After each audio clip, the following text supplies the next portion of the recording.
Today we're talking about 19 things that would disqualify you from military service. I should know, I'm Dave. I was a Marine Corps recruiter for 3 years and I've seen it all. That said, stick around till the end because I guarantee one or two of these are things you never knew about. The very first one is if a joint is unstable or symptomatic post-surgery. So if you had a surgery for example, I had my PCL replaced in my left knee while I was serving in the Marine Corps.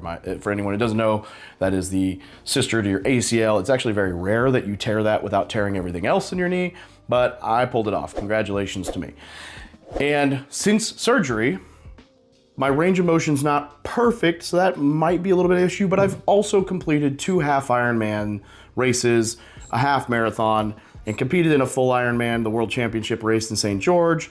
But I did not finish that due to some nutrition issues. But point being, if I can do 2 half Ironmans, which for anyone who doesn't know is a 1.2 mile swim, a 56 mile bike ride, and then a half marathon, so 13.1 mile run.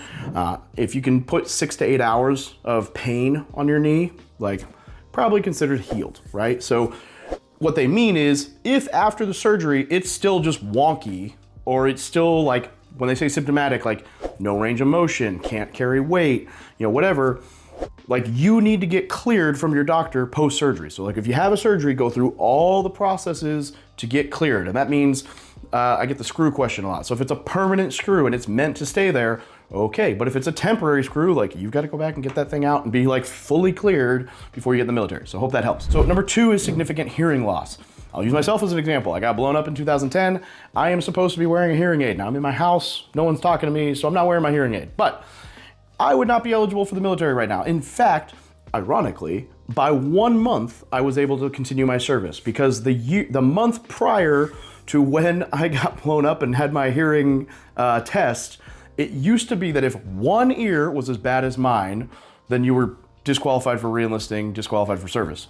They changed it, I think it was literally the month before. So, it was very close. It was a 1 or 2 month window of me getting the hearing exam that they said, hey, as long as your 2 ears equal out to about this, you're still good for service. So by luck of the bees, or luck of the timing, right, whatever you want to call it, I was eligible to continue my service as opposed to being medically retired right then and there because of a hearing aid that I received after driving over an IED and other things that happen in combat that are very loud, bang, bang, boom, boom, whatever. If you have those issues prior to service, sorry. And for those of you who are going to ask me what that requirement is, go talk to your recruiter because they can pull it up in the thing. You can honestly Google it, pull up the requirement, and it'll tell you decimals and whatever. And as long as you can read that chart, great, you'll figure out the answer for yourself. If you can't, the simple answer is have your recruiter submit your recent hearing audiogram to MEPS and they'll tell you right then and there, yes, no, maybe. So ta-da! Number 3, asthma after the age of 13. Now this is diagnosed asthma and without being cleared and whatever. So after the age of 13, it gets really tricky. Childhood asthma is not necessarily a bad thing as long as you come off it, you're cleared by a doctor. If you just stop using the inhaler, never go to the doctor, and you've got records that say you had asthma, you're gonna have issues really dialing in when you stopped. You're gonna have to get parental statements. You're gonna have to get proof from a doctor that you stopped and don't need it. So it's much better to go and have the doctor ominous dominus, you don't need this anymore. I had a kid that I tried to enlist who had asthma documented partially through high school, and I never got him in the military. There were a couple tests that he could have taken to potentially get his waiver through, but they were gonna be him paying out of pocket several $1,000s that he didn't have, nor did I at the time. And this kid, he ran cross country at, I believe, a D2 school, but in college. The kid ran a 15-minute 3 mile, might have even been faster. And obviously, asthma was not holding him back. He was in better shape than 99% of humans. But it was documented and he was never cleared. And there was just a whole mess of paperwork and we never got the waiver approved. So if you had childhood asthma or whatever, come off that thing via doctor, get it annotated that you don't need it anymore and have a history of not using it. Preferably that goes back before 13, that'll really help you out. That being said, another one I get is bronchitis. If you used an inhaler for that, that's not a big deal as long as, again, you got cleared from it. Number 4 is congenital heart defects. And I'm not gonna elaborate a whole lot on that because I don't necessarily know what exactly goes into congenital heart defects. I'm assuming that if you have one of these, you'll know what it means. And if you don't have one of these, then you probably won't know what it means and you're probably okay. So this is, big time valve issues and whatever, things that you'll know. There's no oh man, I had no idea that my heart was missing a valve and didn't pump blood, and I passed out all the time. Like, that was just, I just thought that was like, no, you're gonna know, right? You're gonna know. So we're just gonna go on from there. Okay, number 5, inflammatory bowel diseases. Like irritable bowel disease, not necessarily disqualifier, depends on how intense and how realistic, like how bad it is. Crohn's disease can be a disqualifier depending on, again, documentation and if it currently is an issue, whatever. Like, let's be real, we can't just have you shitting everywhere on deployment. Like, you're on a C-130 with like 9 guys on either side of you in the middle holding your bag, like, woo, and you eat something and then pfft, not ideal. Or you're in like a combat situation and like there's no bathrooms around, like it can be an issue, right? The military doesn't just say, well, like, you know, you can survive. Like they need to run everything through the exam of like, will you become a detriment to the people in your platoon if on the front lines? Like that is the lens that we screen through for the military. All right, neurological disorders. So this is things like epilepsy, seizure disorders beyond the age of 5, multiple sclerosis. Again, depending on how long you've been free of it and whatever, it might be something you can get in with. But like if you've had documented seizures where you required medication for them, you know, 10, 15 years old, sorry, that's probably gonna disqualify you. Epilepsy, like flashing lights, you ever seen gunfire at night? Not exactly ideal to be around, right? So these are just some neurological issues that can and most likely will disqualify you depending on intensity and time frame. All right, mental health conditions such as schizophrenia, bipolar disorder, major depressive disorder, recurrent episodes, you know, some of the stuff like, I don't know if it's actually in here, so like autism or Asperger's or like a lot of these issues, if diagnosed, are disqualifying. Now it's going to depend again on like everything. There's a story here. If your mom took you to the doctor when you were 7 because you were sad, the doctor put depressed, but you were never put on medication, and then you never had another issue, and like everyone else like will write character statements saying you're amazing, you can probably get in. If you were on depression meds for like 10 years and you came off last month and you're like, no, I'm good, I don't need this anymore, like, sorry, you're probably screwed. So, you know, take it for a grain of salt. This is unfortunate because like mental health issues is like cool for kids these days. I see it amongst kids that my friends have where like they will say that they have this issue and then like their friends all do. It's for whatever reason, it's almost like cool to have something wrong with you these days. I don't necessarily understand it. It's like if you're self-diagnosed, you're like, oh, I have depression, but you like never went to the doctor and like never tried to kill yourself or whatever, and like you're just like a sad teenager. That's different. Like we're talking about like diagnosed medication issues, anxiety, like everyone has anxiety, all right? I have anxiety. Ever since getting blown up and being in combat, like I freaking hate massive crowds. You wanna see me have anxiety? Get me in a big ass crowd where there's not like an easy road to an exit. Not a happy place for me. That's not like diagnosed, medicated anxiety. That's like, Dave doesn't like being in a big group of people. That's the same thing where every single combat vet you ever eat with, if you watch them, they will sit with their back to a wall. They'll sit watching the entrance. They'll sit where they can see the most amount of people in the room. It is a healthy dose of anxiety. It's normal. So there are levels to the game here where it's self-diagnosed Jimmy or it's like medicated Susie or whatever, right? Like I'm just making up names. So there's levels, but again, all of these can be permanently disqualified. Musculoskeletal injuries like a loss of limb or severe scoliosis, like my back, the way it currently is, I'm not quite there, but I'm pretty close to what would disqualify me from joining after that IED. I have some lumbosacral issues, and it would be very close. You know, I mean, the bottom line is I'm not qualified for the military anymore. Like, I'm 100% permanent and total disability. There are some issues that came in service that would preclude me from joining now. It is what it is. But like severe scoliosis, and again, if you're iffy, like there's a chart. The military has, like, they tell you the limits. So if you know how to read that chart, great. If you don't, submit your documents and they'll tell you.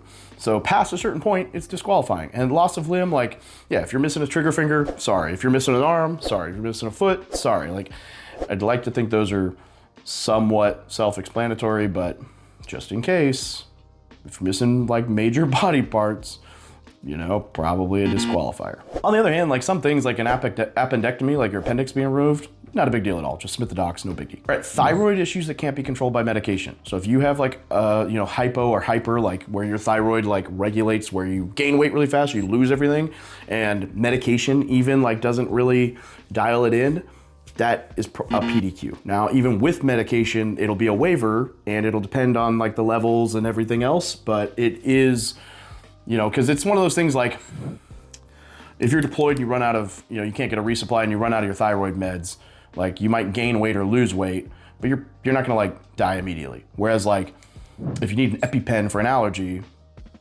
that's a PDQ, because like if you got stung by a bee and blew up like a balloon and there was no EpiPen around, like you die, now you're a problem for everybody else, but also you're dead. So like, that's not ideal.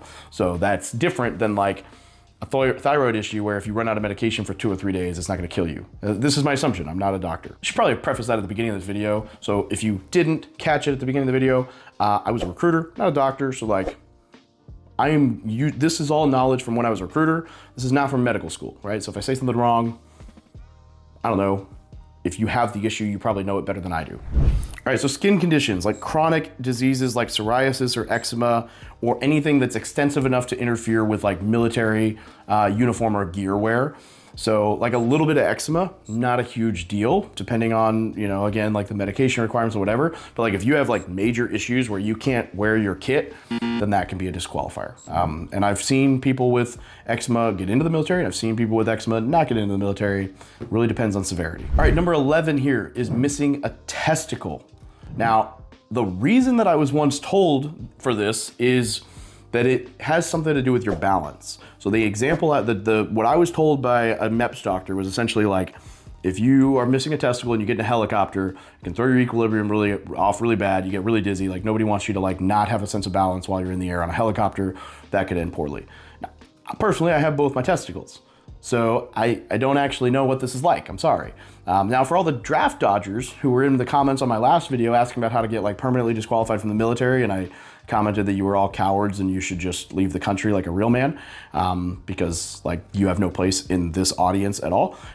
You all probably are missing that testicle. So there you go, I guess you're disqualified. If you're not, there's your easy out, right? You should probably do the world a favor and make it so you can't reproduce, because I'm sorry, like as I and anyone who served, if you comment on this video about how to get out of the draft, like you're a coward. It is what it is. We all know it. You know it. You'd do the world a favor if you just left the country you're unwilling to defend. So that's my little, you know, whatever. If you get all offended in the comments, like great, it'll boost my engagement. But yeah, if you know, cut a testicle off, that would disqualify you from the military and honestly from the reproductive pool, which would do the whole world a great service. So have a great life. Number 12, infectious diseases. So HIV, AIDS, chronic hepatitis B or C. Yeah, sorry. Like if you have an infectious disease that can kill people and or yourself, not ideal.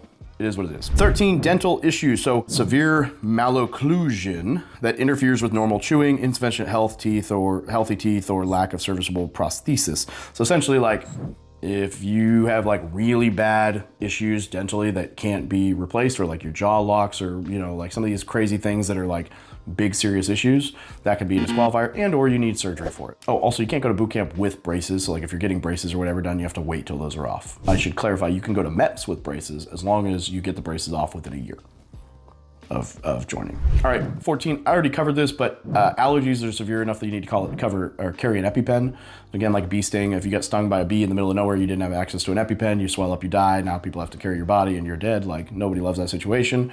So yeah, if it's severe enough that like you have to carry an EpiPen or you will die, that'll disqualify you. 15, autoimmune diseases. An example of this would be lupus. We had a girl in my recruiting station who unfortunately got lupus and was never able to join the military.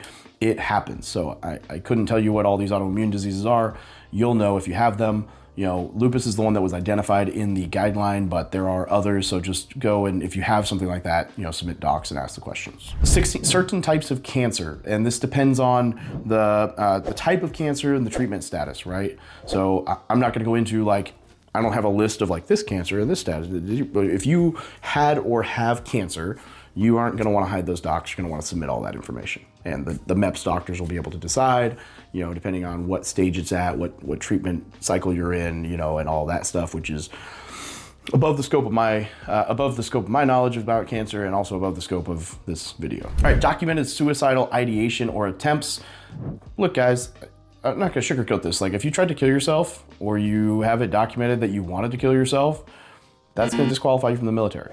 And you can say, well, I'm better now. But like the way the military looks at this, from my experience, is my interpretation of it, is if your life in high school was like, if you couldn't deal with the stress of high school and you try to kill yourself, you're not gonna be able to deal with the stress of being in combat. And they don't want you to kill yourself there. So like everyone knows suicide's an issue for vets who lose their purpose, lose their identity and their camaraderie and everything when they get out of the military. We are not willingly going to send somebody into that situation who's already attempted or ideating about it. So like, it is what it is. Sorry. We're at 18, failing the drug test at MEPS. We call this a deck pop, which is like you just straight up pissed hot at MEPS. And yeah, that is a permanent disqualifier. Now, like I said at the beginning of this video, I know a guy who joined after doing that. That was a different time. As of right now, unless something's changed in the last like couple months, to my knowledge, it is still a permanently disqualifying factor. All right, and 19, finally, drugs. Now, there are drugs that are like permanently disqualifying, right? Like heroin, meth, acid, I don't know, addicted oxycontin, whatever. Like it depends on, you know, it's gonna depend on the circumstance, I guess. Like if you took oxycodone and it was prescribed, great. But if you were like hooked on it, probably not so great. But like heroin, meth, some of that stuff, yeah, just sorry.